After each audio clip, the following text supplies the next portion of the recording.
Pessoal, ó, imperdível. Eu quero que vocês acompanhem esse vídeo com atenção, porque a Cláudia está fazendo a generosidade de mostrar pra gente o Cais do Valongo e a história da pequena África aqui no Rio de Janeiro, tá bom? Esse mapa aqui está mostrando a região da pequena África, uma boa parte dela, né?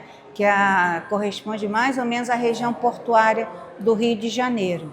Então a gente vê o traçado preto, os vários pontos de interesse do circuito histórico da celebração da herança africana. E a gente vê os morros, o Morro da Providência, que originalmente era o Morro da Favela, considerada a favela mais antiga do Brasil, o Morro do Pinto, que é vizinho a ele, chegando até a região perto da Praça da Bandeira, da Leopoldina.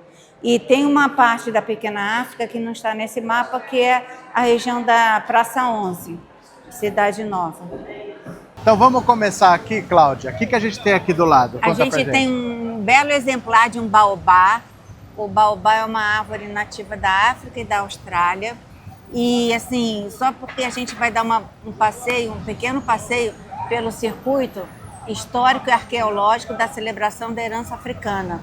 Esse circuito foi criado em 2011, quando, por conta das obras dos Jogos Olímpicos que aconteceriam a seguir, né, em 2016, foi descoberto o Cais do Valongo.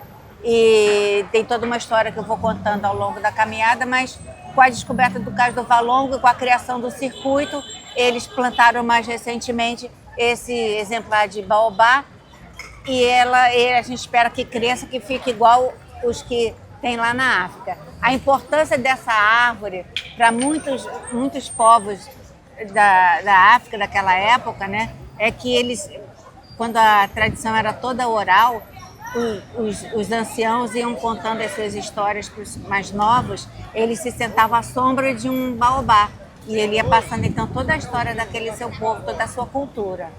Depois ele foi usado na questão da escravidão, mas isso a gente vai ver lá no IPN. Bem, estamos então aqui diante do Cais do Valongo, que se tornou Patrimônio da Humanidade pela Unesco em 2017, depois de uma luta grande aqui, um dossiê que tem que ser enviado, enfim, para análise e aprovação. E o Cais do Valongo, essa região chamava Valongo, e esse cais foi construído para desembarque dos cativos. Quem eram os cativos? Os cativos eram os africanos capturados na África e chegavam aqui nesse cais, como em outros do Brasil, em outros aqui pelo Rio de Janeiro, eram desembarcados. Lá mais à frente havia o mercado, que a gente fala assim mercado, mas eram ruas com casas de venda, né? Pessoas vendendo pessoas, e esses cativos então eram oferecidos e comprados. Aqueles cativos que chegavam muito doentes e não resistiam eram enterrados no cemitério dos Pretos Novos, que nós iremos conhecer mais à frente. Muito bem, quando em 1831 foi proibido, né? Não quer dizer que não deixou de acontecer, mas foi proibido o desembarque, trazer africanos, né? Poderia haver o comércio entre as províncias, como se dizia na época, mas não vindo da África. E aí esse cais era um cais oficial, ele foi inclusive melhorado por Dom João VI, então ele foi fechado. Existia algum movimento aqui, algum comércio, mas não era mais para desembarque de africanos. E na década seguinte, com o casamento por procuração de Dom Pedro II e vindo a sua esposa Teresa Cristina, esse cais foi todo, como a gente diz hoje, banho de loja, ele foi todo coberto, o Cais do Valongo. Eles colocaram benfeitorias, fizeram um portal de boas-vindas cenográfico para receber Teresa Cristina, e aí ele passou a se chamar Cais da Imperatriz. Até que o Cais da Imperatriz também foi coberto já no século XX, porque aqui virou uma rua importante. O Porto do Rio de Janeiro é do século XX, é do início do século XX, é de 1910, então essa região toda foi aterrada. Mas para vocês entenderem, o mar vinha até aqui.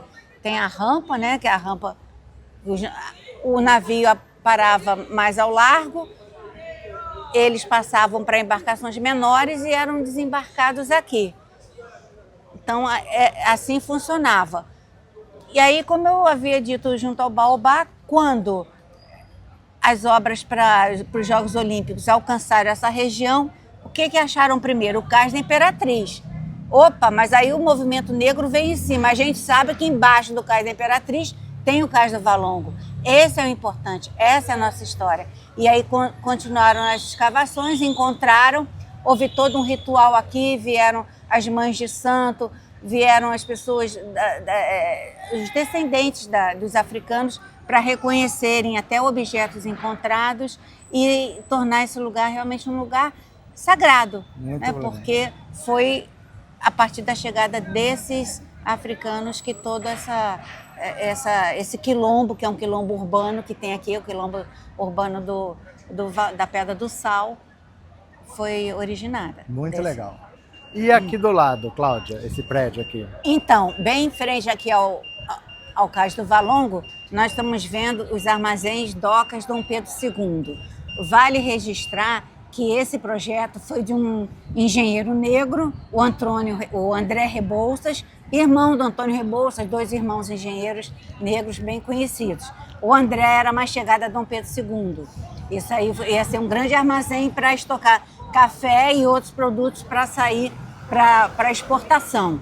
Então fica esse registro do projeto do André. É claro que ele foi modificado, aí já foi a sede da Ação da Cidadania contra a Fome e a Miséria. Do Betinho, né? Do Betinho. E agora, quando o Cais do Valongo se tornou Patrimônio da Humanidade, uma das recomendações da Unesco é ter um museu contando toda a história.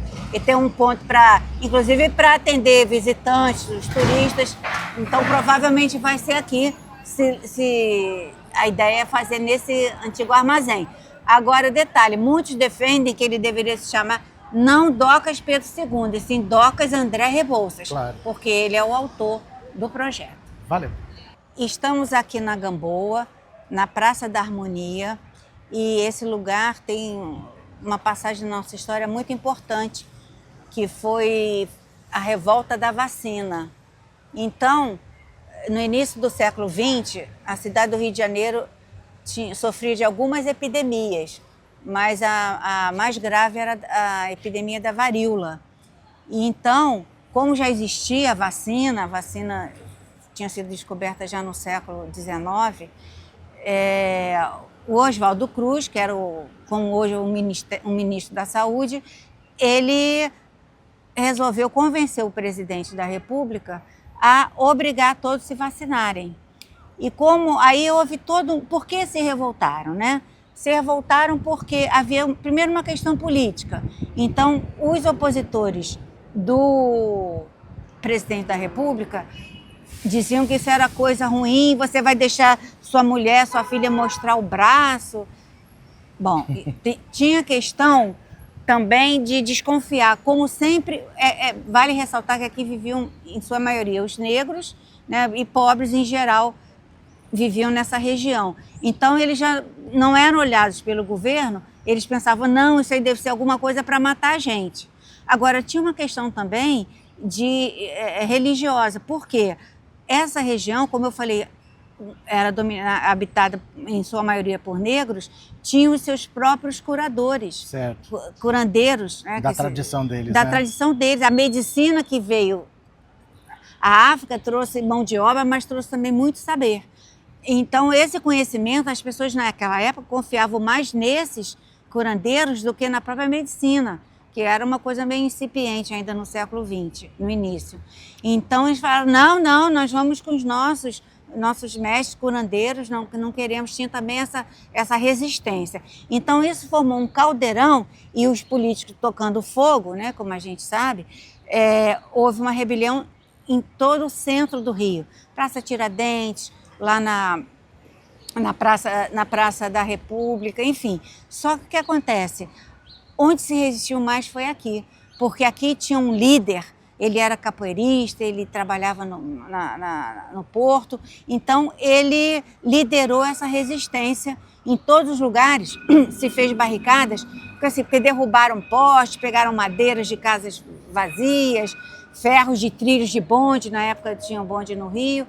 Então, essas barricadas eram feitas com isso. E aqui, sob a liderança do Prata Preta, que é o Horácio José da Silva, eles conseguiram resistir mais tempo. As outras barricadas, tipo assim, em 1, 2 dias eles derrubaram a polícia do governo. Mas aqui não, eles resistiram, porque o Prata Preta já era famoso. As pessoas esses guardas tinham medo de chegar perto dele e levar um chute de capoeira que eles não iam dar conta. E usavam as artimanhas, por exemplo, os postes de luz de antigamente, um poste inclinado sobre um carrinho desse de levar material, de longe parecia um canhão. Então eles falaram, nossa, mas eles conseguiram até um canhão, não tem como atacar. Até que um dia formaram um grupamento de soldados bem maior e esse grupamento deu cabo desses resistentes, né? E aí a gente sabe a história contada pelos que venceram. O Prata Preta e todos esses presos foram mandados para o Acre. E, inclusive, uma rua que tem aqui que chama Rua da Prainha passou a se chamar Rua do Acre. Legal. Aqui, chegando à Praça Mauá. Então, estamos aqui no Instituto Pretos Novos. Como eu já vinha explicando, né, eram os cativos que não eram aproveitados.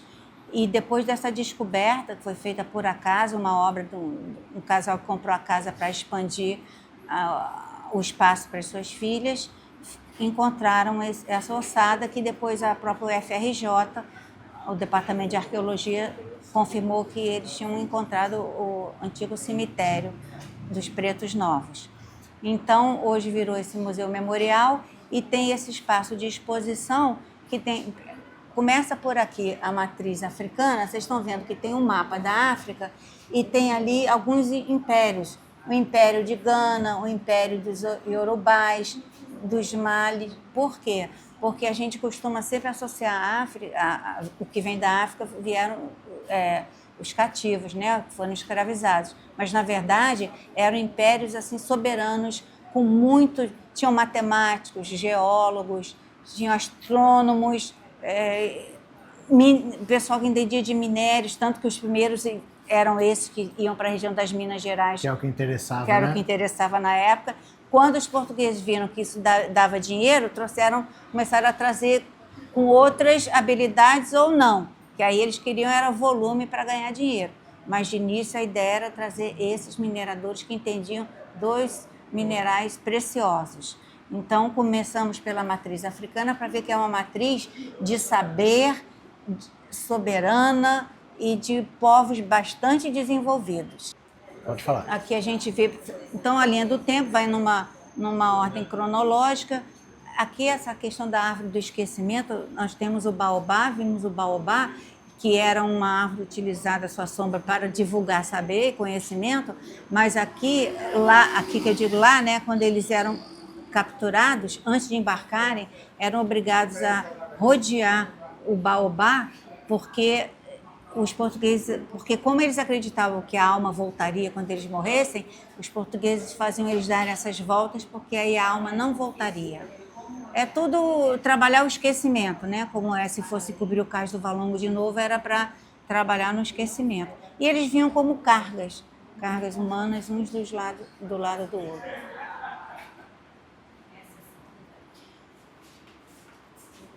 Perfeito. Agora eu vou falar ou você prefere continuar alinhando o tempo? Você que sabe. Você vai editar e você vê, então. Bem, pessoal, aqui o mais impactante nesse achado está aqui, né? Então, são janelas arqueológicas que a gente percebe, isso é a coisa mais crueldade, é como se diz, faltou respeito na vida e faltou respeito na morte. Porque a morte, em qualquer cultura, é um ritual, né? E para eles precisavam, eu digo assim, para vários desses muitos povos africanos, o ritual da morte, aquele corpo tinha que ter um tratamento. Então, senão eles não chegariam aos seus antepassados. Essa é a crença. E aqui, para ganhar mais espaço, eles iam sendo sepultados juntos, né? E depois, quando que não era um terreno muito grande, eles voltavam, se ainda tinha cadáver em putrefação, eles queimavam aquela carne, quebravam os ossos para socar e para caber mais corpos. Então, é aviltante, é indigno também houve todo um cerimonial aqui de descendentes, né, já de afro-brasileiros, fazendo todo um ritual para que essas almas tenham paz, tenham encontrado a paz e o descanso.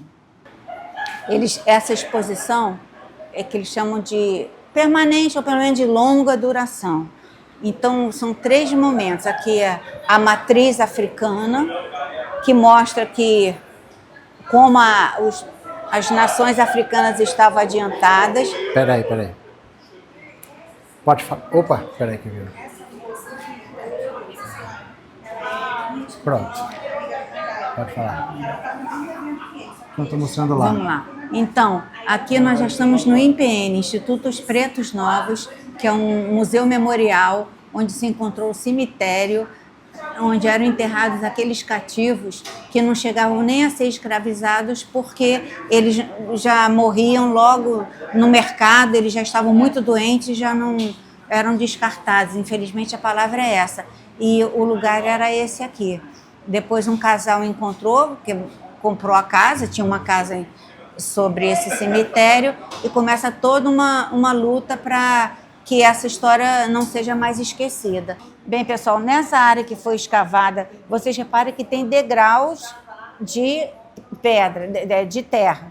Então, assim, os ossos mais à flor da terra, como diz o professor Cláudio, aí o professor Júlio, aí vem já um outro degrau com os ossos ali agrupados, e de repente, num degrau mais embaixo, não tem nada. Por quê? Porque em 2017 eles encontraram o único esqueleto completo que está naquele postal, naquele quadro ali, e pelos estudos revelou ser uma moça de cerca de 20 anos e com um pequeno esqueleto do lado, que provavelmente era um filho ou uma filha da Baquita.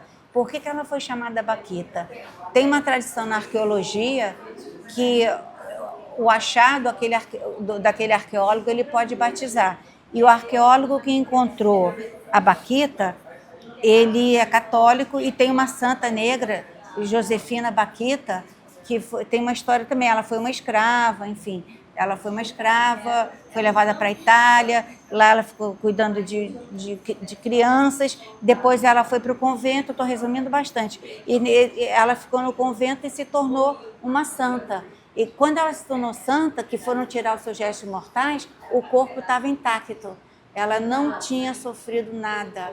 Então, ela aqui foi reverenciada, só que o esqueleto estava esses ossos, né, muito delicados, eles foram degradando, então preferiram recolher, porque agora vai ter uma nova escavação e eles acreditam que com maior profundidade ainda vão encontrar outros ossos humanos intactos.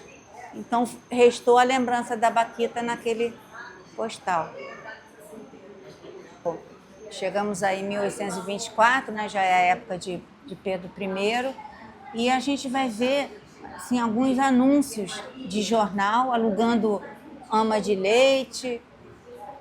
Se tem um foragido, eles anunciam também oferecendo uma recompensa. Aquelas escravizadas de dentro da casa muitas vezes serviam como amas de leite. E aí esses negros, eles foram percebendo, eles foram se organizando em irmandades. Então essas irmandades, elas tinham assim algumas funções. Primeiro que eles começaram, a gente está falando de uma época em que a Igreja Católica ela fazia parte do governo. E então, quando esses donos, né, eles iam à missa, eles levavam aqueles servos, né, que iam às vezes até abanando, enfim, eles ficavam na porta da igreja. E eles começaram a ver, tem um São Benedito, eles começaram a ver imagens de santos negros e os brancos reverenciando. Aí eles pensavam, opa, esse é dos nossos.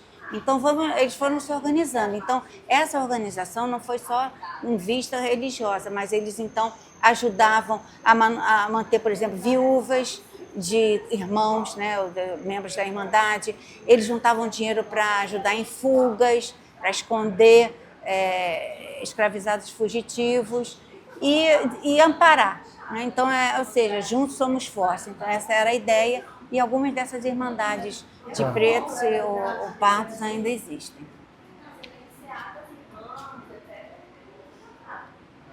Lembra que eu falei do apagamento? Aqui, olha, a cenografia que foi construída para receber a Teresa Cristina sobre o cais do Valongo, daí virando o cais da Imperatriz. Depois tiraram isso tudo, que ela nunca voltou lá. Aqui tem um livro, né, dos óbitos do cemitério dos Pretos Novos que eu levantaram.